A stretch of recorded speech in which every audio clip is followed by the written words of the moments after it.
The process around 27001, we've got key stakeholders within the business that have greater responsibility for the ongoing maintenance, management, uplift of the information security management system, which is the bread and butter of ISO 27001. They're responsible for not just the annual refresh, their contribution to key policies, procedures, artifacts that support 27001, but they also have some responsibility day to day to keep that system up and running.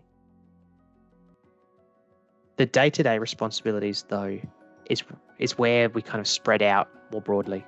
And instead of just having those stakeholder groups, this is where we start communicating the responsibilities of everyone in the business around how to manage information security, risk, and then ultimately what that means for the information security management system and the certification of that system.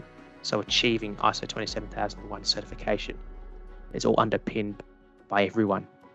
When we're getting into that day-to-day operations, if we separate it from what the management group of the information security management system are doing, and we consider the everyone group, we're looking more at things like staff being conscious of what's going on around them with technology, with privacy, with risks to information that they're working on.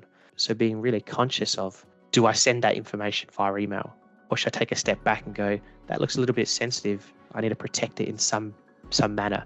Do I refer back to the security policy that's been developed and shared with everybody to give me guidance on what that looks like? There's a variety of those kind of key elements that is really the responsibility of everyone to really support how that management system operates. Just even being able to identify weaknesses in the environment.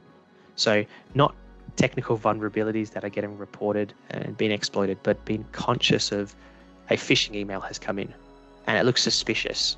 It's asking me to share credentials, or it's asking me to pay a bill or transfer money. Being conscious of receiving that and then doing something proactive with that information. So reporting it to the right people, as opposed to just letting it sit in my mailbox and not doing anything with it, is a really positive thing that everyone should try and look to achieve, which will then ultimately support the overall security posture of the organization. When we get into that audit stage, again, we're going to be very focused on those key members that are managing the system.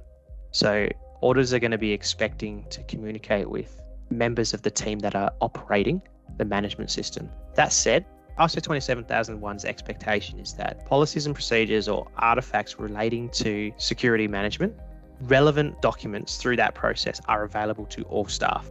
They're the types of things that will also be considered by the auditor, is how is the wider organisation aware of its responsibilities. There has been many times where, if it's definitely an on-site audit, where the auditor's spoken to other members of staff that are just in the office, almost just checking to see if things have been communicated broadly.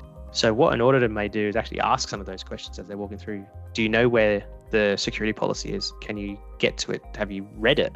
And actually challenge staff about some of those basics so that the organization's aware of what their responsibilities are around security management.